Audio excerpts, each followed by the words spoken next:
আজ আমরা দেখাবো রিষড়ার সব থেকে ছোট মন্দিরের খোঁজ।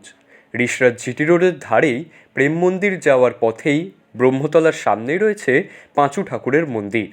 চলুন জেনে নিই এই মন্দিরের সম্বন্ধে। রিষড়ার অন্যতম প্রাচীন মন্দির, যার বয়স ১৫০রও বেশি, পাঁচু ঠাকুর বা পেঁচোপাঁচির মন্দির। আপনি কি নিঃসন্তান বা সন্তান হয়ে হয়ে মারা যাচ্ছে? মুশকিল আসান এই মন্দিরে পুজো দিলেই। এই মন্দিরে এসে মাদুলি পরে আপনার মনস্কামনা জানালেই ফল পাবেন হাতে না হাতে।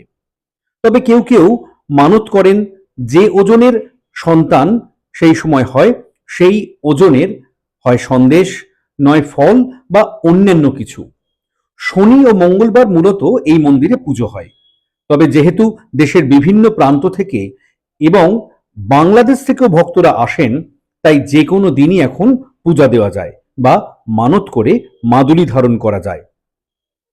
মনে হচ্ছে তো একবার অন্তত ঘুরে আসে এই মন্দিরে। শুধু কি সন্তান না হলেই না, আরো যে কোনো বিষয়ে মানত করলেই ফল নাকি পাওয়া যায় এই মন্দির থেকে।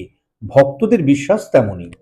আপনি যদি রিষড়া স্টেশনে নেমে অটো, টোটো, রিক্সা ধরে চলে আসেন জিটি রোডে, এসে ফেলুমোদকের দোকানের ঠিক বিপরীতে যে রাস্তা ঢুকে যাচ্ছে প্রেম মন্দির গঙ্গার দিকে, সেই প্রেম মন্দির আশ্রম, তার সামনেই রয়েছে ব্রহ্মাতলা মন্দির। আর এই ব্রহ্মাতলা মন্দিরের সামনেই ছোট্ট গলিতে এই ছোট্ট ১৫০ বছরের জাগ্রত মন্দির। তাহলে আর দেরি কেন? একবার তো ঘুরে আসতেই পারেন এই মন্দিরে।